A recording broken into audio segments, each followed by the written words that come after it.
Hi, I'm Joel Alsop, and this is St. Jude Storied Lives. It's a podcast about the people who make St. Jude Children's Research Hospital such a special place. Families are a big part of that story. I've known a lot of St. Jude families over the years. One thing I've noticed about them is how their relationships and priorities change during treatment. Today, I want you to meet Luke and his dad, Barry. They're just two parts of a really big family. 7 kids, all the way from grade school to early 20s. That means there's lots going on every day of the week. But when Luke was diagnosed with a brain tumor, their focus shrank way down to a father and son, together, fighting for a future.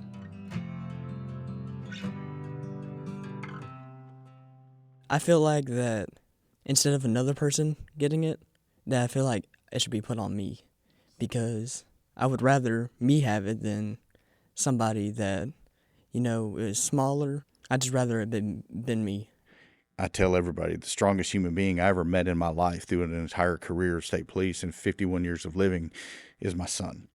A man with 7 kids has likely spent a lot of time thinking about what kind of father he is. And when I asked Barry that question, he said one word right away: overprotective. And sure enough, when Luke got diagnosed, Barry knew the only place he could be was with his son, here at St. Jude. When we found out that he was sick, it felt like my whole world came down around me. My children are everything to me. So I'm overprotective, but I'm also I'm a very loving, giving, caring, deeply father. Hopefully, some of them would agree to it. What do you say to that, Luke? I 100% agree with that. I know before St. Jude and during it, my dad was my biggest idol, my hero, and still is to this day. Just somebody I look up to, really. Want to be exactly like him. You guys are making me emotional 2 minutes into this. As a father myself, I feel it. Yep. So, you talked about being a state trooper for years. Do you feel like that affected the way that, other than just being overprotective, the way you saw your kids or treated your kids or what you allowed them to do? Yeah, a little bit. Mm-hmm. Technology wasn't as as good when I was a kid, so my parents had a much harder time keeping up with me than I keep up with it. I still have all of my kids, even my 23-year-old, on Life 360, if that tells you anything. So doing the job, I tried to spend the majority of my time not bringing that home, because you can't be like that at home. You've got to be dad, or you got to be Barry, and so bringing that into the home, it was something I absolutely didn't want to do, but it was also something that I carried over to watch over them and protect them. So it definitely helped, but I tried not to be a trooper in my house. It doesn't work. Now, speaking of that watch over them, you got a big family, lots going on. When did you start to notice maybe something was up with Luke, that something was going on? It started January 2021, and he started throwing up for no reason. And at first, we of course, we take him to the doctor, stomach virus, and it just kept going. It didn't stop, and it was very sporadic, and there wasn't anything that triggered it or anything that we could point to this is what's making him sick. So after several ER visits and several pediatrician visits, we finally got him into a gastroenterologist, a pediatric, and they immediately thought it was his gallbladder. They scoped him, thought it was his gallbladder. Yeah. And I remember having a conversation with my wife, who is a registered nurse, and I knew at that point, I said, something is really wrong with Luke. I don't know what it is, but something is really wrong with him, and it's going to be bad. I just don't know what it is yet. Her nurse mode kicked in and said, well, you just can't think like that. Let this play out and let them do their jobs. And I said, it's not his gallbladder. It's something bad. And what steps happened after that? So in May, they decided, let's take his gallbladder out. That's got to be it. Thursday, he's back in the hospital, throwing up uncontrollably. Oh, my gosh. With stitches all across his abdomen. So Thursday night, they get us in the hospital. They get us checked in. They've done every scope and every ultrasound and everything that you can imagine on his stomach, and they found nothing. So Sunday morning, the doctor comes in our hospital room, and I remember he looked at Luke and said, "Luke, you ready to go home?" And Luke said, "No, I'm not. I'm sick. I want to find out what's going on." So that's when I asked the doctor, I said, can we do anything different? It's not his stomach. Can we look at his head? Can we look at something different? And he said, okay. He finally relented, said, we'll do an MRI from Tuesday. He leaves, and Sunday we keep going, and he just is sick and won't stop. And finally, I went to the nurse's desk, and I went dad mode. Yeah. I got ugly. Yeah. And they ordered a CT of his head. 20 minutes later, they took him down. And that's what they called us a couple hours later, and they found a golf ball sized brain tumor in his cerebellum. And it was pressing up against his brainstem. So Monday or Tuesday is when he had brain surgery to remove the brain tumor in Shreveport. And that was about 6.5 hours of really, that was a long time to wait. That was a long 6 hours. Little did I know, his surgeon, I think, did a lot of her training up here under what would be Luke's oncologist here. And so she called him and said, unbeknownst to us, and said, hey, I think I just took a tumor out of the 14-year-old kid, and I think it's medulloblastoma. And Dr. Kajar said, send him up. Yeah. We'll take care of him. And so 9 days later, he was on a plane to St. Jude. Hey, everybody, it's Joel. I just want to jump in here and give you a little bit more context. It turns out Luke fit the criteria for a particular clinical trial, and that's why he was accepted at St. Jude. The trial based the treatment on clinical risk and the molecular traits of the tumor he had. We've put a link in the show notes to give you more information about that trial. Luke didn't know all those details back then, of course. He just wanted to feel better. I mean, at the time, I don't know if I fully grasped the thought of, brain cancer or tumor. Now, when I hear the word brain tumor and I think about me, and I'm just like, I think of, the hard times at St. Jude, but then I'm very grateful is kind of like the right word. Yeah, I guess, it's an odd word to say, but it is. I feel the same way. I'm very grateful that it happened to me, that I feel like that instead of another person getting it, that I feel like it should be put on me, because I would rather me have it than somebody that, is smaller than me, or, I don't want to say this, but not as strong. But I'd just rather it been me, and I think I'm grateful for that. That's a unique perspective, man. It's amazing to hear. So, Dad, talked about getting up here to St. Jude. Did you know anything about St. Jude before you got here? What was spinning through your mind as this whirlwind is happening? Surgery, then heading to a hospital not in your hometown. My first thought was, it's got to be bad. We're going to St. Jude. My only experience with St. Jude was the commercials. Yeah. And even then, I don't know that I ever really paid attention to the commercials. Childhood cancer wasn't anything that was even on my radar. So I remember when I got to his room, I beat him to his room. I drove up. He flew up. I'm not going to tell you how fast I went, but I beat him to his room. And I remember standing in his room and just looking around, and it hit me that we were really at St. Jude. And I was overcome. That was the scariest time for me. I guess it was maybe the first or second day we were here, and his doctor came in, and that was the first time we'd ever met his doctor. We were all scared. Luke was he was really scared. He was laying on his side, and he was crying, and his doctor came in and said, "What's wrong with Luke?" And I said, "Doc, he's just really scared." And I'll never forget, he leaned down, he put his hand on Luke's shoulder and said, "Luke, I promise you, you're going to be okay." And that was when it turned for me. It all changed.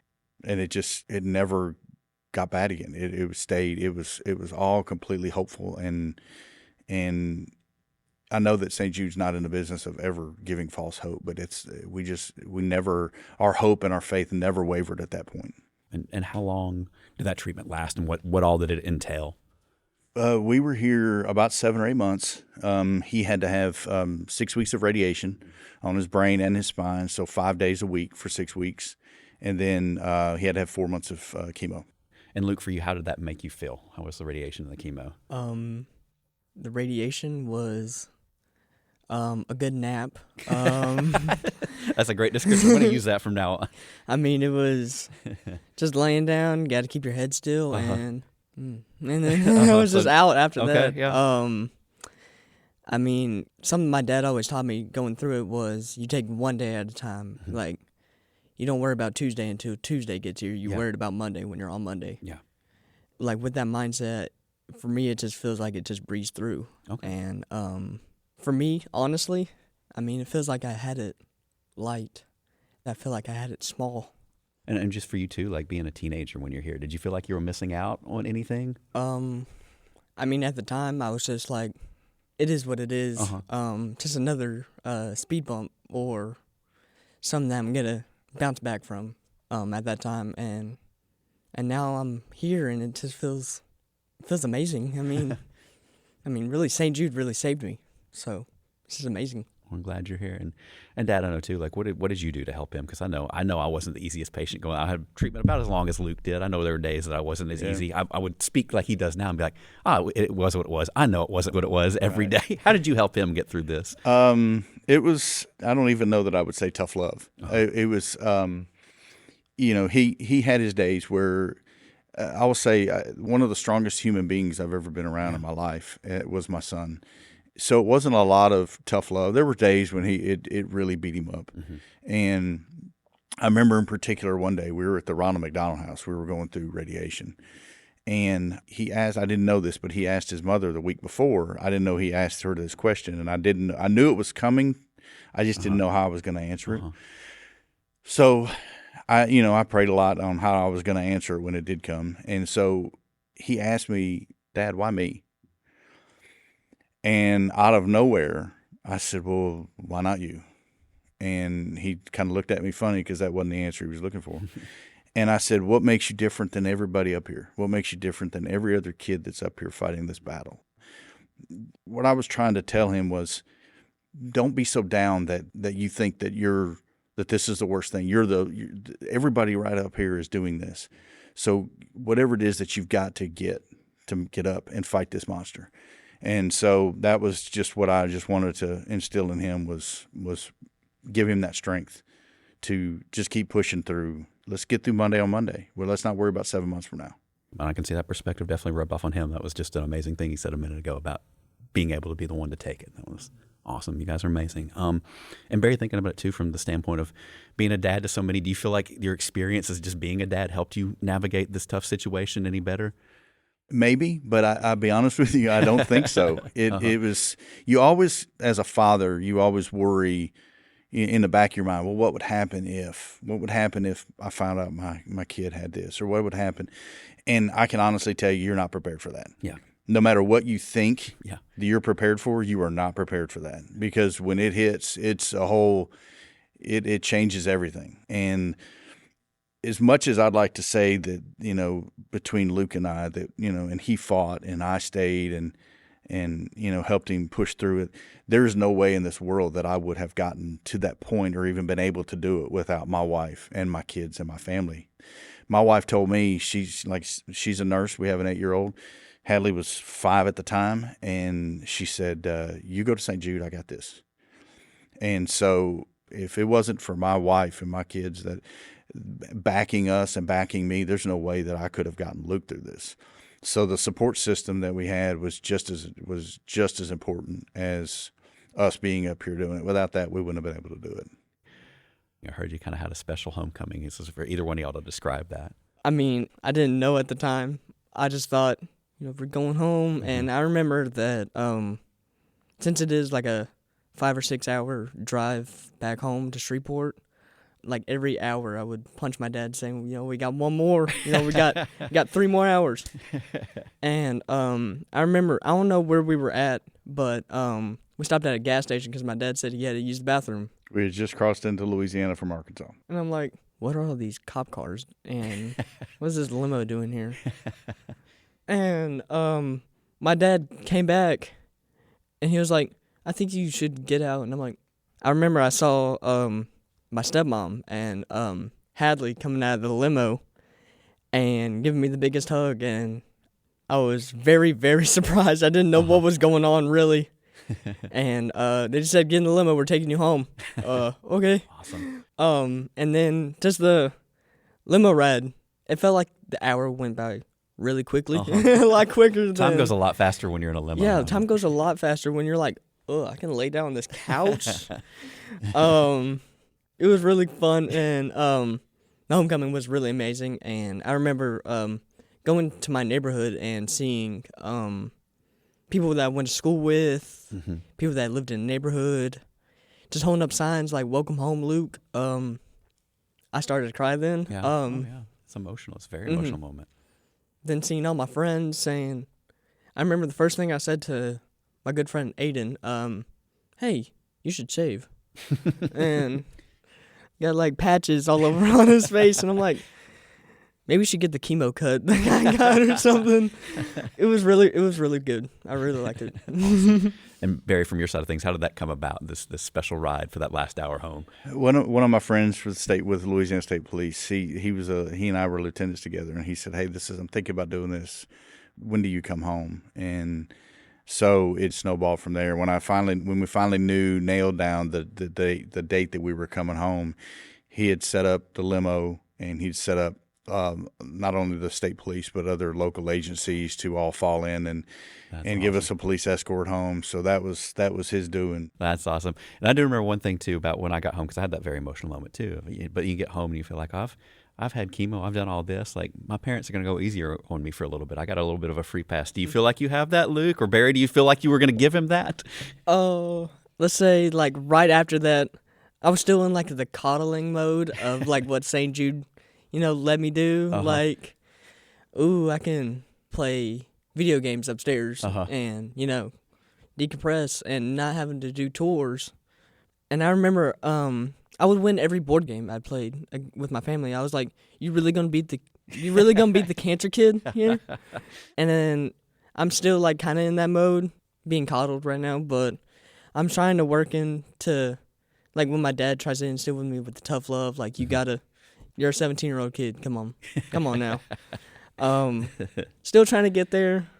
Chores are not that fun. Neither is school. So, still trying to get there. We'll say that. Barry, for you too, not just, Luke says coddling, but it's also love and a protective bubble that you have here. What's it been like transitioning back out of that protective bubble and knowing St. Jude is still there for you, but you're not within the campus? Going home was kind of tough, just because we felt like we lost that security blanket, and I knew that if anything happened, and we did have stuff come up while he was here in treatment, that I got to get him back to the hospital right now. We had that option. I mean, we were able to come right back here from housing and get right back in to treat whatever. So losing that security blanket when we went home was huge for us. He did go home with a port in his chest. He did go home with a feeding tube that we still had to feed him, and we still had that for a little while, that coddling and maybe, that protective bubble for sure for a little while. But he finished the rest of his that year. It was his freshman year. He finished that at home, just because of his immune system. But then as summer rolled through, and then he started school back, and he was actually able to attend the 10th grade in person. That's when it just kind of, you're back. And it's a transition for sure. He had a little bit of a difficult time relating to his friends when we got on. We kind of didn't see that coming. Kids that would worry about the girl saying no to him when they asked him out, or the C they got on their test. And Luke was like, you're worried about that? So it kind of took a little bit of a transition, but it was very easy compared to what I thought it was going to be. And going the opposite way, what's it like when you come back here for visits, for those checkups? Are there any particular memories it brings back, or anybody you think about when you all are here? I mean, coming back for me, I feel like it's just, day-to-day checkups. I'm still like, right when I come here, I get back in that mindset of one day at a time, one appointment at a time. I really started thinking about, all the doctors, all the staff here that really helped me through this, and who we still talk to today and still keep in touch with. And then I think about some of the patients, like there was a girl that I took radiation with, and she's now passed. I mean, it's just thinking about it, it's just really hard to take sometimes, but sometimes you look back and you think just how grateful sometimes you are that, if it happened to you, it happens, but, there's only one way to get through, and you just got to somehow. And the beautiful thing is, and too, look, I'll tell you this is the perspective from someone who had cancer, is that stuff never goes away. Yeah. But you carry on for them, for those you lost. And Yeah. you were doing it beautifully. It's making me tear up to talk about that. But just thinking about that, like how is life going for you now? What exciting things are you able to do now that you're on the other side of this? Currently, I am about to go into my senior year. Okay. And I'm on my football team as a receiver, and going to the Manning Passing Academy, which a bunch of college quarterbacks and like prospects and Archie, Payne, and Eli, Basically every Manning boy, is it? every Manning in existence, are all going to be like there, help coach us and teaching us football. And I'm just going to say, none of that would have been possible without St. Jude. And thinking about it, not just this year, it's exciting to be getting ready to go into senior year, but when you look ahead into your future, what do you see? I see me, no matter what, always being grateful to God and St. Jude. I mean, whatever comes my way, just going to take it and then get through it and never forget about what they did here in Memphis, Tennessee. That's really it. Beautifully said. Mm-hmm. And just last thing for both y'all, how do you think this experience shaped the way that you all feel about each other? See if I can get through this without crying. I learned how strong. I really didn't know how strong my son was, and I tried in the beginning thinking that I needed to shield him, and I needed to not give him all the information because at 14 years old it was too much. And one of the lessons I learned out of that was, I tell everybody, the strongest human being I ever met in my life through an entire career of state police and 51 years of living is my son. And he was so much stronger than I ever gave him credit for. And everything they told him here, prognosis, cure rate, what you need to get ready for, this chemo will do this to you. This chemo may do this to you, and you may come out of this different. You may come out, no matter what they told him, he never wavered. He never quit fighting. So the relationship that he and I had before St. Jude changed significantly once we went through it. He's my best friend. I'm so incredibly proud of him for not only what he went through, but what the man that he's becoming. And like I said, it incredibly strengthened my relationship with him. And how about for you, Luke? What do you think of this guy? I'm gonna say I think you should still take it easy on me, because I'm cancer kid. I think taking out the trash can wait for a little bit. But I think through St. Jude, we just became so much closer, to best buds, as he said.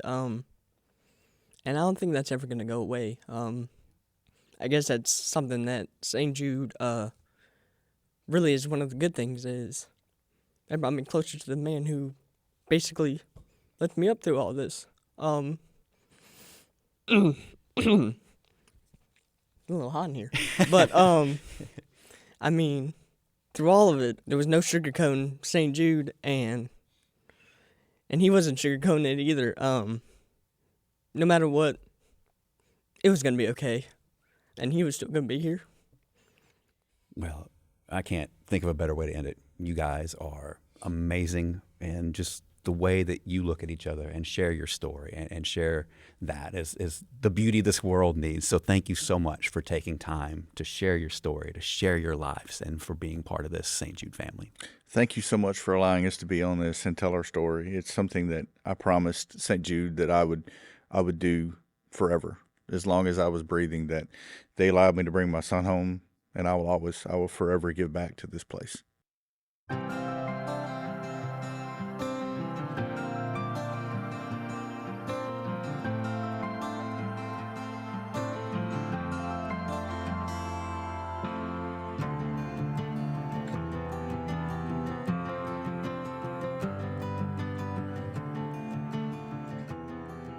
I hope you can feel the joy between Luke and Barry.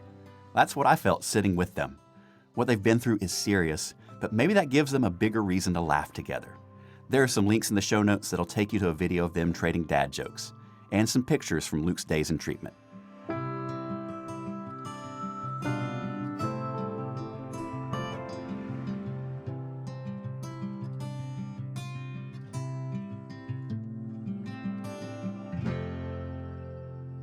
This podcast is a production of ALSAC, the fundraising and awareness organization for St. Jude Children's Research Hospital. It's produced by Jeffrey Reddick and edited by Grace Korziqua Evans. Music production by Casimir Boyle. Recorded by Jason Latshaw, Nathan Black, Bobby Mitchell, Orlando Pilez, and Dan Yohe. I'm Joel Alsop. Thanks for listening.